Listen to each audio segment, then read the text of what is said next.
I will be forever the myth. You're the king of kings, son.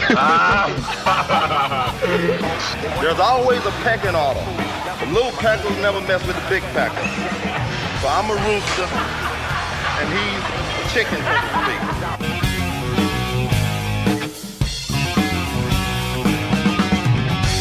All right, welcome back to the Bodybuilding Legends Podcast. I have my good friend Jerry Brainum with us again today, and we are continuing our end of the year reviews that we do at the beginning of every year.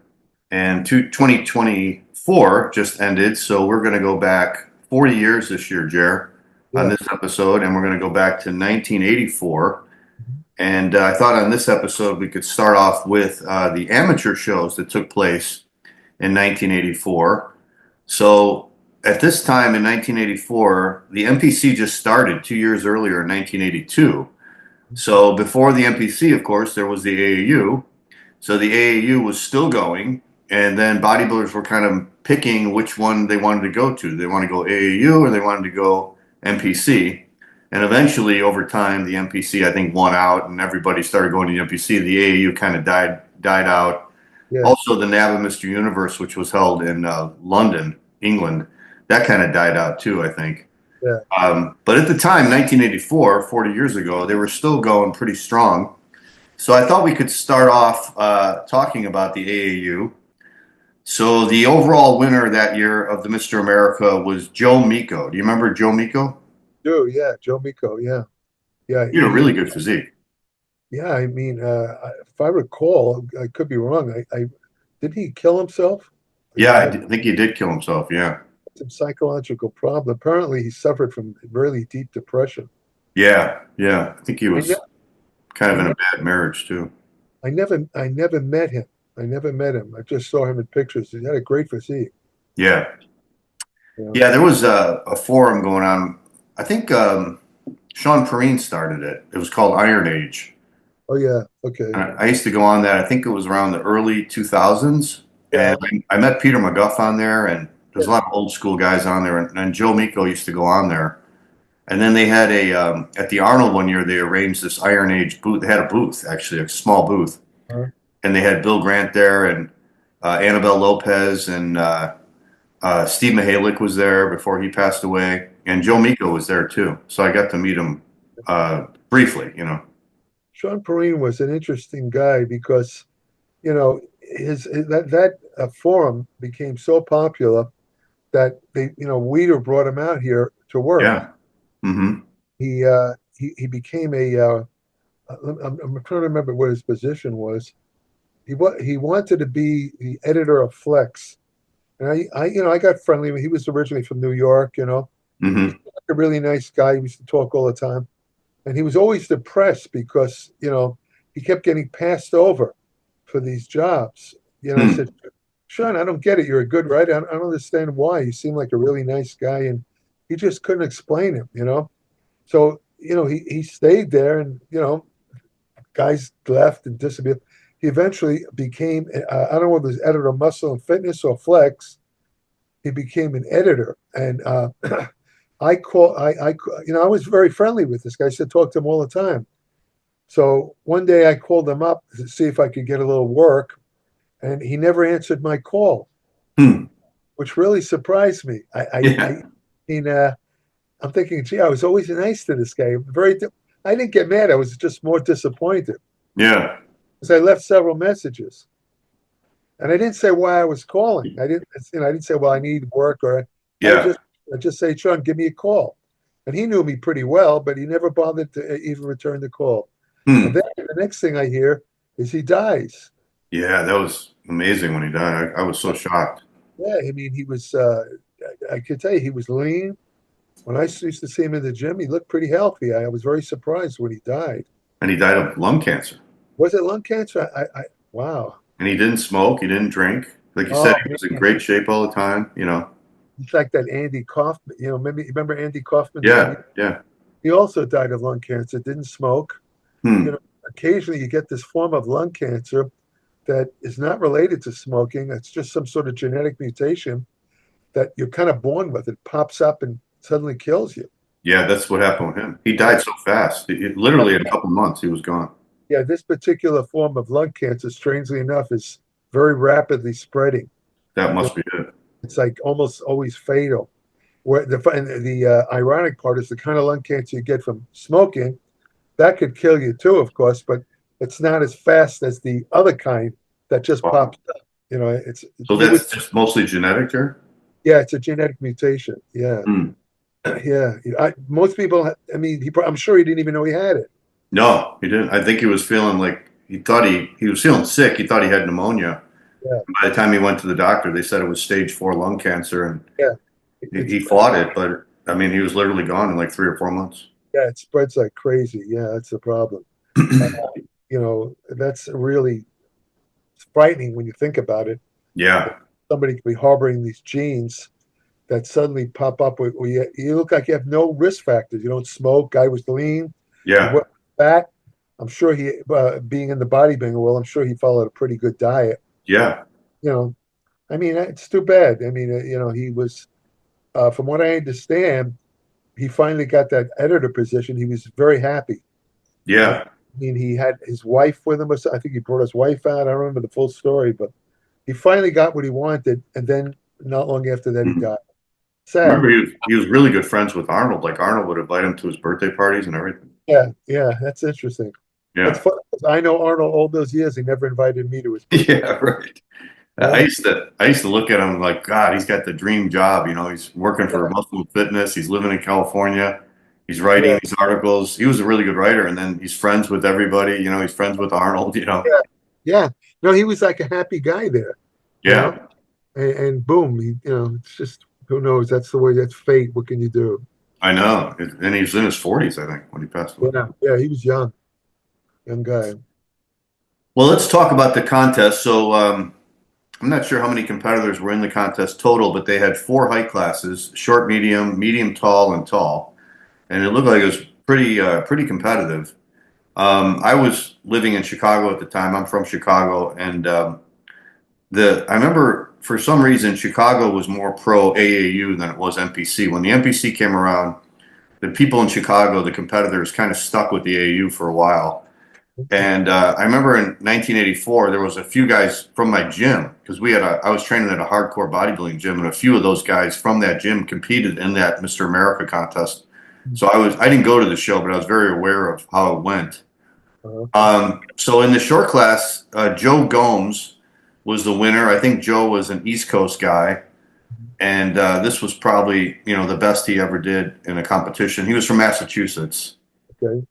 And I'm looking at his contest history. He took second place in the Mr. Massachusetts in 1980. So this was a big win for him, taking first place in his class at the Mr. America. Right.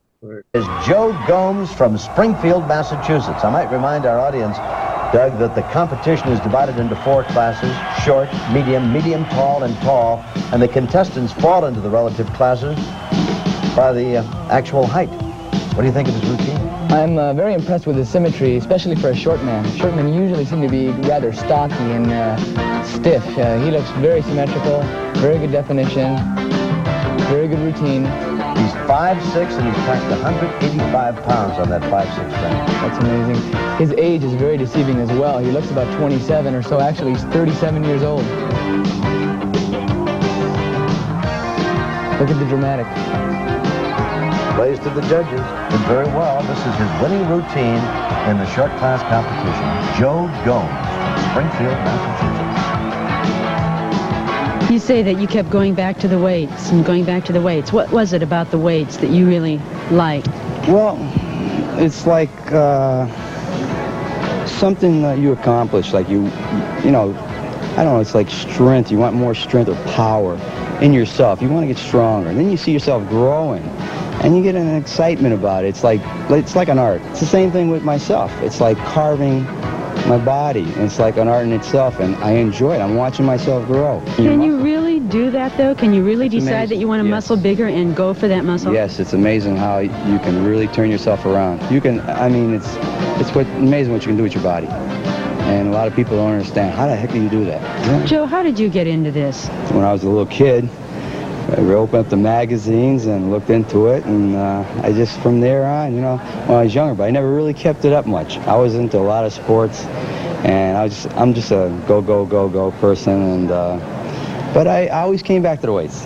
I was a Golden Glove boxer for a while, and got into karate. I went to the Marine Corps for 4 years, Vietnam, the old works, and when I got through with that, I just got into working out, nothing competition. Somebody told me, why don't you go in competition? You got a fantastic body. And Quincy Roberts, who I believe was from North Carolina, he was in second place. I interviewed Quincy when he went over to the oh wait, hold on. He went over to the NPC. Yeah, he did, yeah. I interviewed him. I remember he wore glasses. Nice guy, I remember. Nice. Yeah, he won the middleweight class at the Nationals in '88. Yeah. That's when I interviewed him. So he was also the Junior Mr. USA winner from 1983. Yeah. So it looked like he was doing both NPC and AAU, but he got second place this year. He had a really good physique, I remember. Yeah. This is Quincy Roberts. Quincy's from Greensboro, North Carolina. Showing the abdominal muscles there, the crab as we discussed earlier. And then, go ahead. I'm trying to remember. There was a time, John, when Ben Weeder, not Ben Weeder, let me think, was it Ben Weeder? Maybe Ben Weeder or something like that. They were having like a war between the IFBB and the AAU, where Ben Weeder said if somebody competes in the other contests, they could be suspended from the IF. Do I have that right? I vaguely remember something like that. I don't know. I mean, maybe at some time, but I think back in this year, I remember guys were doing both. Yeah. But I think if you did well, it seemed like the guys who did well in the AAU, when they tried to come over to the NPC, they didn't do as well. But some guys did. Like I remember Phil Hill. Yeah. He won his class at the America, and so did Vince Taylor. Yeah. And then they went over to the NPC, and they did really well there too. So. Right. I think this was kind of like in the beginning stages of the NPC, so it was like it would, I guess they were still like, I think people were just trying to figure out which way to go, but I think the NPC finally won out because people realized if you want to be a pro, the only way you could go was the NPC, because that was the one that led to the IFBB, which was the Mr. Olympia and all the other pro shows. Yeah. Cliff Coons was third place. You remember Cliff? Yeah, I just saw him interviewed. What was that about? He was talking about, I can't remember. I watched a video with him in it. He still looks pretty good. He still stays healthy. Yeah, I still see him on social media. Yeah. Yeah, he got second in the Mr. America in '81. Yeah. So he was still up there. He's still third. Al Kirsch was fourth. Now, I know Al because Al lived in Chicago. He had a pretty good physique. He won the NPC Illinois, so he went to the NPC the next year. He went to the NPC Illinois in '85. He won the whole thing. Next up, Alan Kirsch from McCook, Illinois, weighs 185 pounds. Very good routine, very dramatic. He competed with me last year in the Mr. America. And Glenn Kinnear, who took fifth. Now, Glenn ended up winning the Mr. America 2 years later in 1986. Right, yeah. And I knew Glenn since he was a teenager because when I first got into bodybuilding, Glenn was I think he was about 4 years older than me. So I used to see him winning all the teenage contests when I was 14, 15. I was going to the contest. He was winning all the teenage shows. So he had a great physique from when he was a teenager. I remember when you interviewed him not long ago. Yeah. He had great legs. Even when he was a teenager, he had great legs. I remember that. Yeah, he did. And good abs. He was a really good bodybuilder. Yeah. This is Glenn Kinnear from Phoenix, Arizona. Excellent muscularity. Notice the vascularity as well. The vascularity of the veins in the shoulders shows the definition. Vince Comerford was in that class. He got 9th. Wow. Why do you want to build your body? I mean, why do you want to look like this? Why do I want to look like this? I think it's ever been since I was a little kid. I used to watch it on TV with all my favorites and go, those guys must be, the best. And I just said someday I'd like to be the best and be just like that. And now I finally got there. just to look like it, but I'm not the best yet. Let me see. That was 84. I'm trying to remember the year that Vince went over to the NPC and won his, was it the middleweight class? Yeah, in 87. Yeah. 3 years later. I told you the story about Vince, about the after party thing. Remember that? No. I never told you that? Oh, okay. When Vince Comerford went over to the IFBB, I'm sorry, the NPC, and he won the middleweight class. After the contest, it was in a hotel. They had a party, like a private party. It was supposed to be for the champions. It was a party for all the people that had won at the contest. So I was standing in the doorway talking to somebody, and they had these two guys, kind of doormen, bouncers, whatever you want to call them. Vince Comerford, who I had interviewed the day before, I got very friendly with him. We had a long conversation, very nice guy. And I'll tell you another funny story in a second about him. But he comes to go in, and the guy says to him, "Where's your invitation?" So I overheard this, and I said to the guy working the door, I said, "This is Vince Comerford." I said, "He just won the middleweight class at the NPC."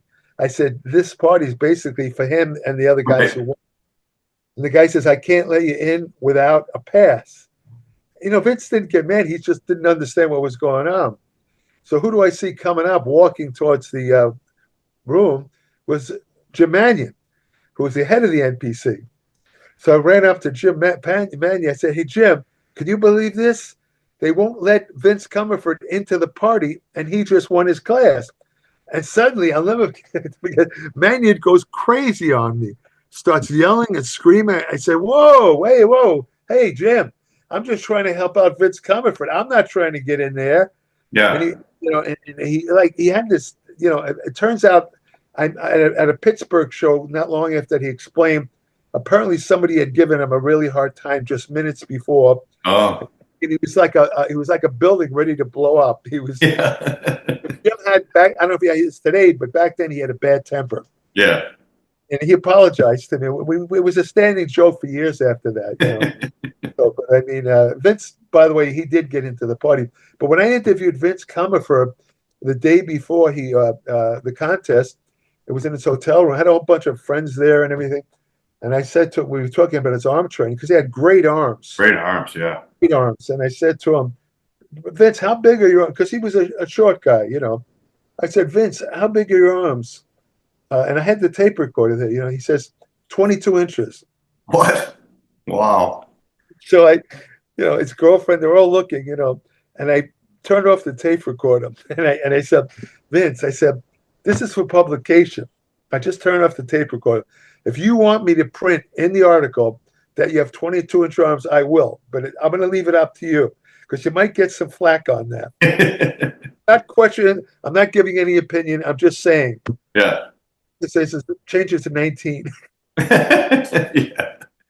Yeah, he had good arms, but 22 is a little big for a middleweight. He lost 3 inches on his arms in 5 Man, he was a really nice guy. I felt bad. Years later, he contacted me. Apparently, Vince had a hard life. He got into drugs and stuff. Okay.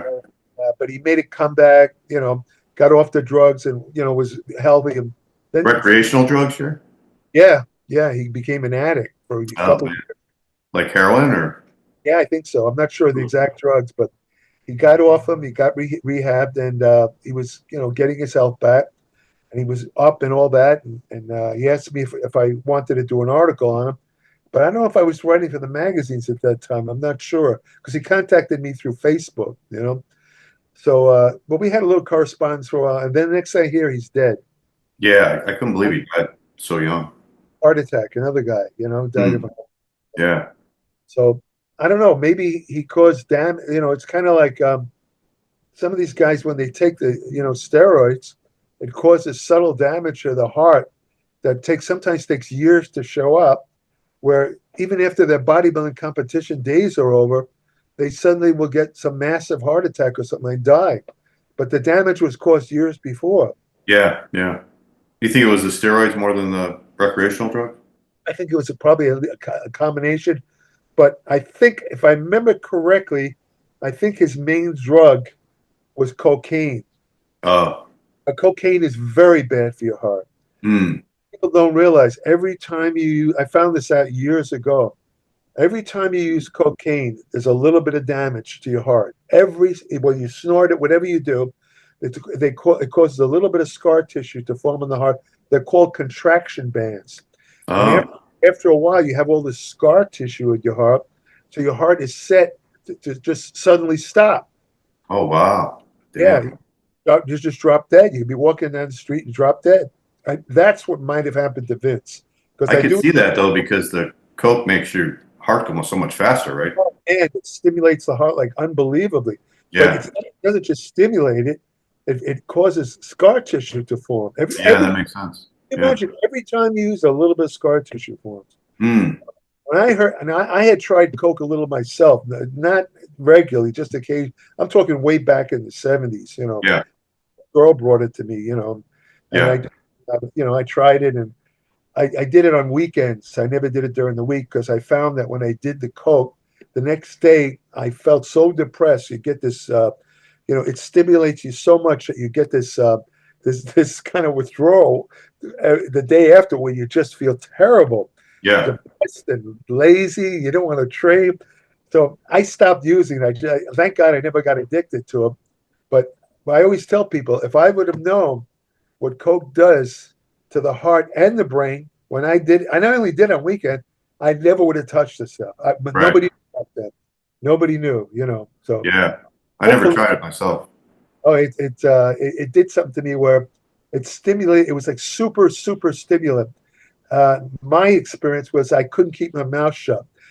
I talked to everybody on the street. I remember being in a house with a friend of mine.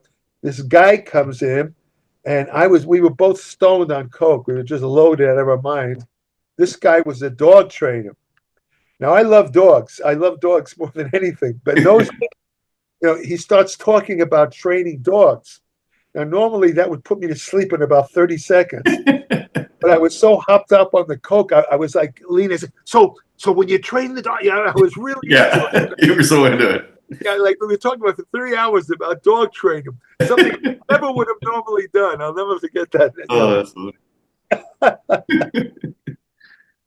Yeah.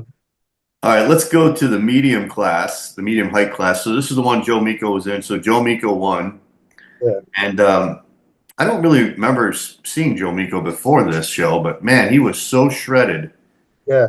Man, and he was another kind of, I think it was a Bob Gruskin guy, and I remember Bob Gruskin's students like Jeff King and Victor Terra and a lot of those other guys. They were cleaning up on those AAU shows, and I think Joe was another Bob Gruskin protege. Did you know anything about Bob Gruskin's back? I mean, was somebody, if I remember, was he a science teacher or something? Yeah, I believe so. Yeah, a science teacher. Yeah. Okay, because I vaguely remembered that. I was trying to remember what his background was. Yeah. So he knew a little more about nutrition and that than that's how he probably helped the guys with the diet and all that. Yeah, he knew about nutrition, knew about the drugs, So. Yeah. But whatever he did seemed to help quite a few bodies. Yeah, the guys he helped were amazing. They were incredible. Yeah, they all did very well too. Yeah. So Joe won that class, and he won the overall. Joe Meeko, Manufacturer, Pennsylvania. He's 23 years old, 5'7", 223 pounds. Real estate agent. And the winner in this medium competition, Joe Meeko. Very good poser. Very dramatic. Baseball, football, track and field. Competed in all of them during high school. Showing the intercostals, abdominal muscles. Triple back double bicep.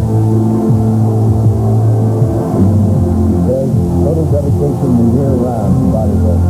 24 hours a day. That's something you can just do whenever a spare moment or two comes up. Exactly. His legs are actually a little short for his upper body if you want to get down to technical symmetry, but his muscularity is exceptional. Good skin tone. Notice also the hair, if you will. Even the hair, it has to be presentable to the judges. The smile, the color of the trunk. They feel the showmanship goes into it. Exactly. Very thick man, especially for the age. 23 years old. Joe Meeko.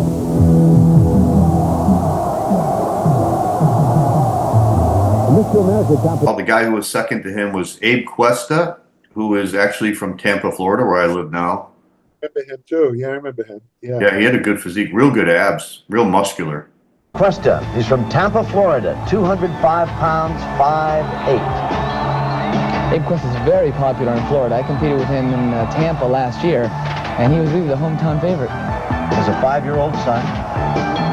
Upper body development there looks pretty impressive. He's made quite a bit of development since last year. Extremely wide back. Standard pose? Standard double bicep. Did he go to the NPC? Did he ever switch over to the NPC? I don't think he did. No, I think he was all AAU. Okay. Yeah. I don't remember ever seeing him, and I don't know whatever happened to him. He never won the America. He did good in the AAU, but he never won the overall at the America, and then he kind of just dropped out. He was really good in the 80s. Yeah. I remember his abs were incredible. He had super deep abs. He was very, very hard looking, very muscular from the front. Yeah. And then Mike Quinn, the guy who became a great pro, Mike Quinn. He was still.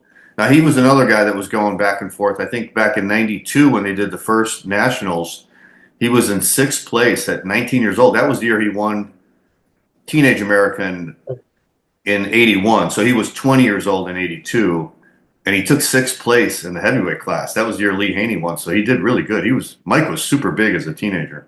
Yeah, I met him around that time. I became good friends with Mike. We got along very well.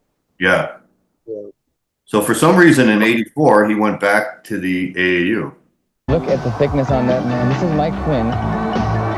Extremely muscular upper body. Very good with the crowd, very good routine. Tell me what it feels like to win. That glorious moment. Winning is everything, really. It is everything. It's not to the point where it would make me be cocky or anything, because I've worked very hard for this and very dedicated. I'm very much in reality. If I don't get it this year, I will get it next year. I will not stop until I too get it, because it's my dream and I'm not about to give up on it. And he got 3rd place, and I thought, from watching it on TV, I thought he should have won. I mean, he was great. I mean, his arms were huge, his back was incredible. He had a really good posing routine. I always loved his posing routines. He would pose to like hard rock, 80s rock, and he would time the poses to the music. Like you could tell he really put a lot of time into it. I always thought he had really exciting posing routines. You felt that he should have beaten Meeko? He was that good?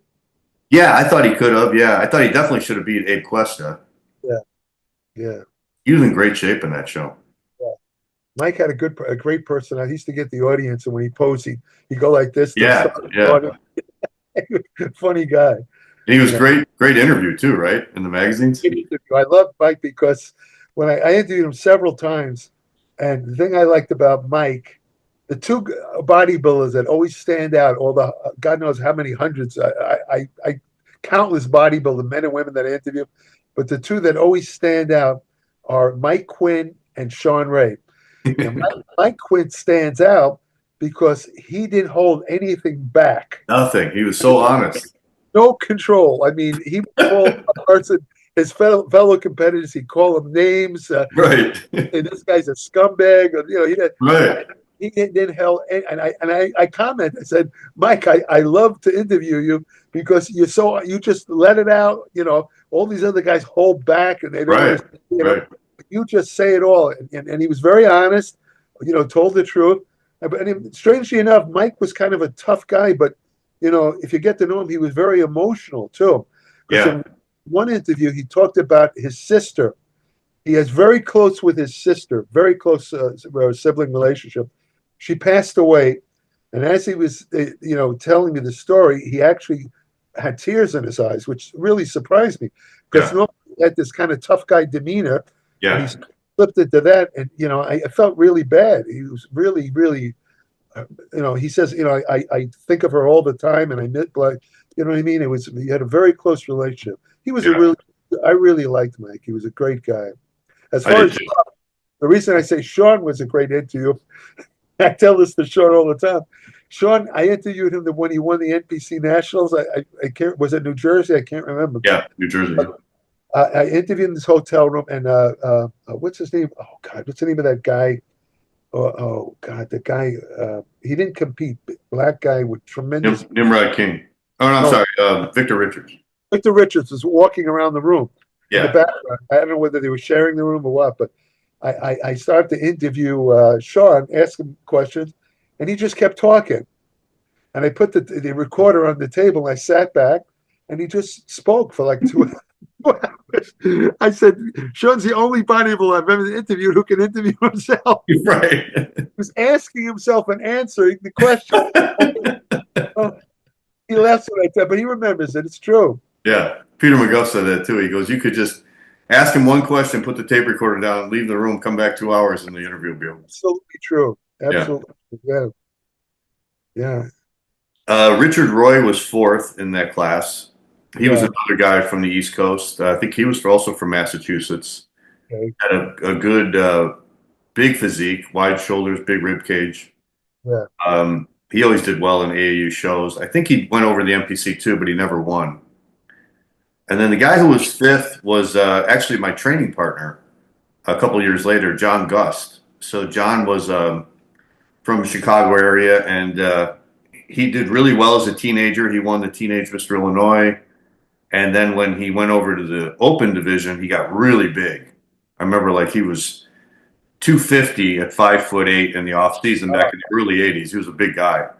Really, really strong. I remember I see him squat like 6 plates on each side.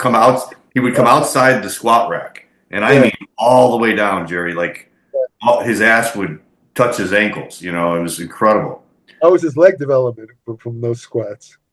Good. He had kind of narrow quads, but they were so thick from all the heavy training he did.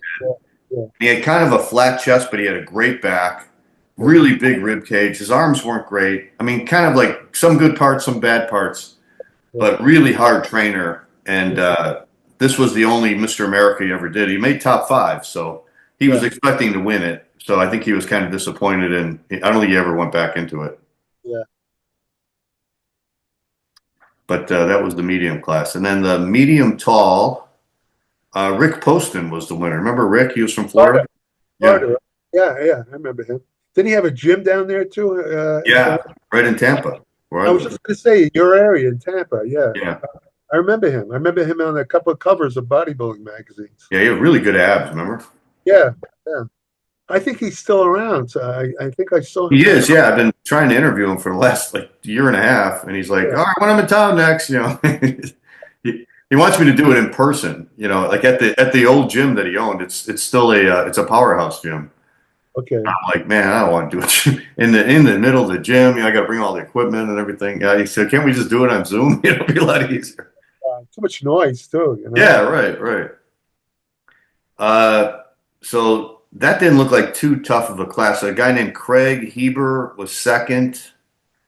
I don't know who he is. Carl Messenhelder was third. John Moore was fourth. And I know the guy who took fifth, Phil Rohde, because he was from Chicago. Okay. So Phil was second place to Jeff King the year before. Okay. So he dropped down to fifth. And Dave Dupre was sixth. Can you believe that? Old friend of mine, Dave Dupre. Yeah. He had to be pretty old by then, right? By 84? Maybe. I'm not sure probably in his late 30s. Yeah, he competed in the 70s, right? Yeah, he goes back. He's still around. I saw a video. Is he really? Is he done? Okay. Gray hair now, Huh. Very, very nice guy, great guy, smart guy. And Yeah. had a very wry sense of humor. Because he's the guy, I think I told you a real quick anecdote. For 1973 or 4, I can't remember which year, Venice Beach, it started out with a couple of gay women. They started taking their tops off on the beach. Within a month, a certain section of Venice Beach, I'm talking the actual beach, turned into a nude beach. Wow. Arnold went down there. I went down there with Arnold, Bill Grant. I told you that story, you know. Oh, yeah. I didn't know that was Venice Beach. Saw Zabo down there. I mean, you know, but Dave Dupre and I walked down to the beach one day. We weren't naked. We weren't clothes. And I'll never forget. It was so funny, the statement that Dave makes. He's looking around at all these naked people. We're standing there at the back of the beach. He's looking at me, turns to me, he says, Jerry, he says, somebody should pay these people to keep their clothes on. Right. Because nobody was in shape, John. Nobody was in shape. That's why when I told that story, that's why when Arnold, Bill Grant, and I went down there, you know, it was like, you know, the effect was like, would be the same as if an alien spaceship had landed. Yeah. This is before Arnold was famous. He was just a famous, only known in the bodybuilding world. Right. But it was like 2 weeks before the Olympian. He was in fantastic shape. Yeah. When he stripped down, there must have been 400 people staring at him. Yeah. I get that because they'd never seen a body like that. Right. You know, and you know the story. Arnold and Bill Grant and I chickened out. We went down to our trunks, and I was too shy to take it off altogether. You know? Right. But Arnold didn't. He was European. Yeah, right. He just stripped it right off. Couldn't. Yeah. I saw Mark's movie Dream Big. It's on YouTube now. Yeah, I saw it. Good job. Yeah, I liked it. And Dave Dupree's in that. He interviews Dave. Yeah, Dave. That's right. Yeah, Dave was a strong guy. In fact, he competed. Yeah. You remember? I think it was around that same time. Remember when they had like a deadlift contest? Him and Franco. Yeah. He competed against Franco. Yeah. Franco beat him in the deadlift. Yeah. But you know, it just goes to show that Dave was a naturally strong guy, very adamant against steroids. Really? Yeah, he wouldn't take steroids. And his idol was Steve Reeves. I remember that. Yeah. Tell me how he says that to me, a great male physique has a small waist, wide lats, wide shoulders, and he used to always talk about how Steve Reeves had that, and that's what he aspired to. That's what he wanted to look like. Okay. Yeah, very nice guy. Yeah. The tall class was won by Arthur Prince. And Arthur Prince. Oh, he's okay. I mistook him for somebody else. His name sounds familiar though, Arthur Prince. So he was a young guy because he won the Teen America in '83. So this is 1 year later. Yeah. And he wins he had to be 20 years old. Right, 20 years old. That's pretty good. Yeah. So he went over to WABA and he got second in the World Championships the next year in '85. Yeah. And then in '93 he went back to he went to the MPC and he won the Massachusetts Championships. Yeah. And then he did some master shows in 2007. But I thought this kid had great potential. Kid at the time, tall black guy, real good legs. Yeah. I vaguely remember him. Yeah, because he competed in quite a few shows, as you pointed out. Yeah. And now the second place guy, Craig Monson. Craig Monson. Oh wow, Craig Munson's a legend. Yeah. That guy, right? Yeah, huge arms. Oh yeah, he's like a Venice pit guy. Muscle Beach legend, right? Yeah, he was like when I first saw it, he reminded me of Sergio Oliva almost. Yeah. You know, he had the huge upper body. I mean, just gigantic arms. Yeah. I mean, I never really knew him that well. I might have said hello and goodbye to him through other people, but I remember being very impressed by his muscle mass. It was tremendous. Yeah. When I interviewed Craig a couple of years ago. Yeah. Really interesting interview. He's talking about how he went to prison and all that, Yeah, I heard about that. Yeah. But I remember when this contest was over and those guys from Chicago, a lot of the guys from the gym, like John Gust, his training partner was there. And I think the owners of the gym went down because we had a few people from the gym going in there. I think they went to support John Gust. So when they got back, they were talking about Craig Munson. They go, "You should have seen this guy in the tall class. This guy should have won the whole thing." They were blown away by how huge he was, I wonder why. You said he got sixth place, was it? Second. He got second. Oh, second. Okay. Yeah. And that was in the what would that be? The tall class? The tall class, yeah. Mm-hmm. And who beat him? Arthur Prince. Arthur Prince. Okay. Yeah. Did Monson ever compete anymore after that? Do you know? No, I just looked at his contest history. I didn't see anything. That was it. I guess he felt that maybe he was a little pissed off about losing. I think he did some shows before this, but this was the show where people were really talking about him, Yeah. No, he's like legendary. Yeah, he's a monster. The Muscle Beach thing. Yeah. Super strong. Like he used to do the skull crushers with like 3 plates. Yeah, I know. With like an Olympic bar, not a camber bar, like an Olympic bar. Yeah, in fact, it reminds me, I recently saw a photo of Reg Park, giving exhibition around 1952, 51. And he did 3 reps, a lying tricep extension with 315 pounds. Wow, that's crazy. I mean, at my strongest, when I was, pretty strong years ago, I did that exercise. I think I got up, the most I ever used was 225. That's a lot. Did it for 6 reps. Today, I'm using a weight that's so light, I'm embarrassed to even tell you. Right. Let me put it this way. Women sometimes ask to work in with me. That's how light the weight is. Look, it's a little hard on the elbows as you get older. Yeah, I know. It's true. The rest of that class, Tim Bell, who was another guy from Chicago, he took 3rd place. Name doesn't ring a bell. Yeah, he mostly competed in Chicago, I think. Yeah. And then Jeff Monson, another guy from the Chicago area, he was 4th. Yeah. And Tim Smolinski, another guy from the Chicago area, he was 5th. So like I said, a lot of guys from Chicago went in this contest. Tim sounds familiar. Did he win any of the shows? The name sounds familiar. I seen Tim compete like in the Mr. Midwest contest. He had kind of a Frank Zane type of physique. Oh, okay. Looked really aesthetic, but he had good pecs. Always came in really hard, Yeah.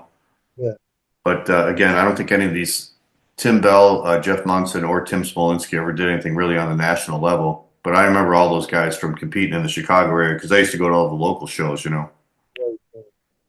Those Mr. Midwest contests in Chicago were amazing. I mean, I remember when Tim Belknap won the one in 1981, and just like the top 5 in each class these guys were like national level competitors, It was unbelievable.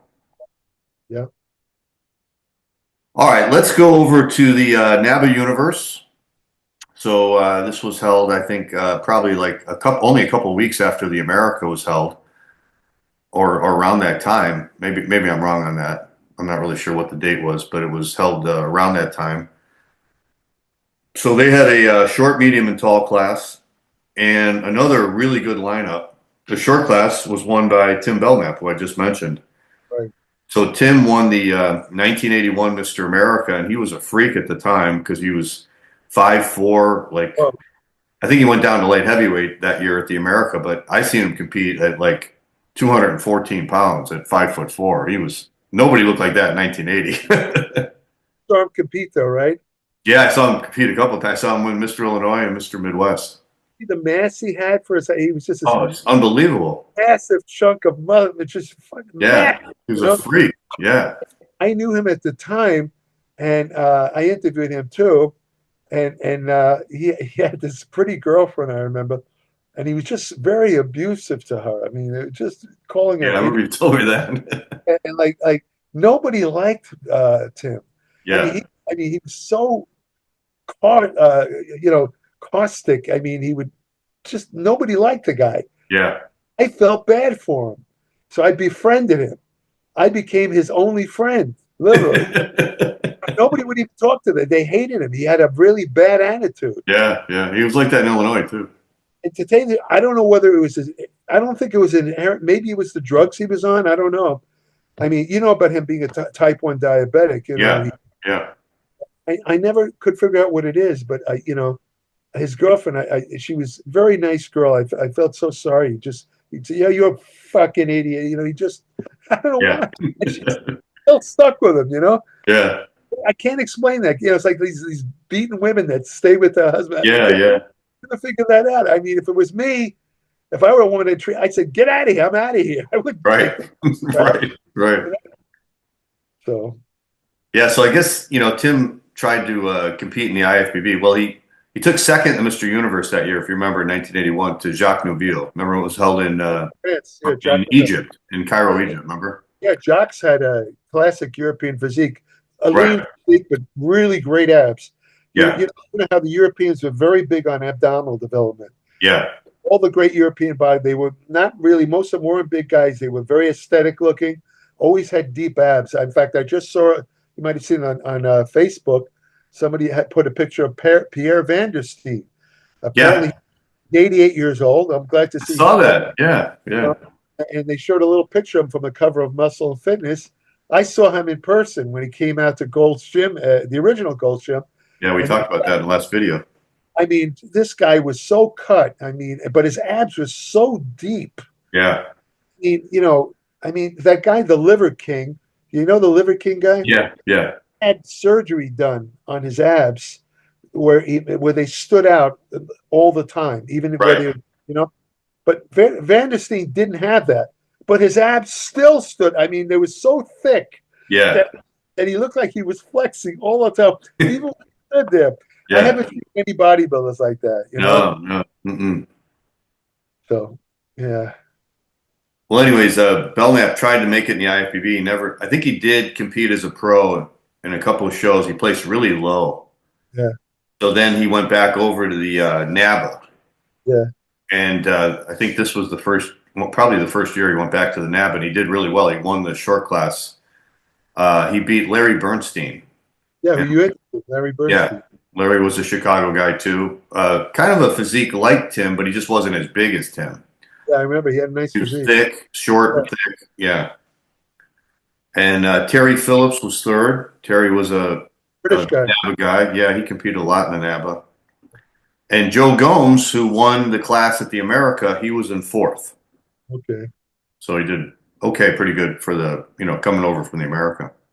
So Joe Meeko didn't compete in the universe? Yeah, he was in the medium class. Okay. Here's what's interesting, Jerry. Mike Quinn beat him. Wow. At the universe. So they switched places. Yeah, yeah.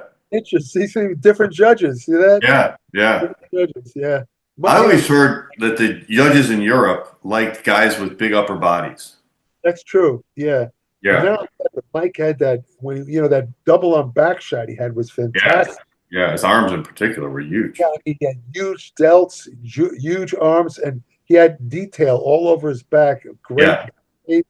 I mean, I could see him. Not that Joe Meeko didn't have a good back either, but in one of those situations where they put him next to each other, I could see where the European judges, because of his, his arms and shoulders, Yeah. they would Mike over Joe, even though Joe was great. Yeah. I was happy to see that because I liked Mike Quinn's physique, and I thought he should have did better at the America. So I was glad when he went to the universe that he beat Joe Meeko. That's some redemption. Yeah, right.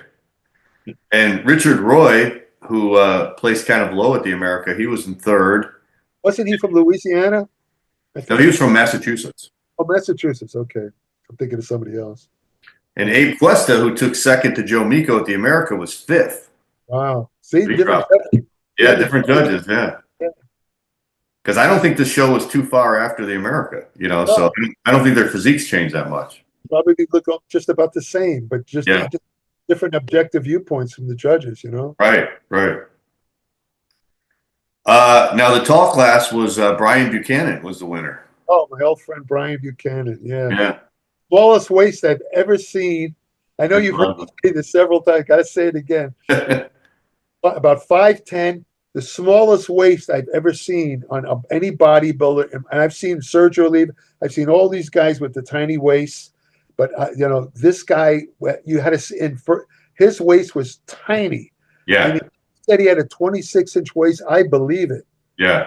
Oh, I mean, and that made him, he had a great V taper anyway. Oh, yeah. Wide shoulders, but because of the small waist, his lats and his shoulder looked especially wide. Yeah. Yeah, he was very, he couldn't take losing very well. Oh, really? Oh, he was really pissed off. Yeah. And he could be very sarcastic at times, too, for some reason. So this was 84, so this was before he went over to the IFBB. Yeah. But he was generally a nice guy. Was he from London or was he from England?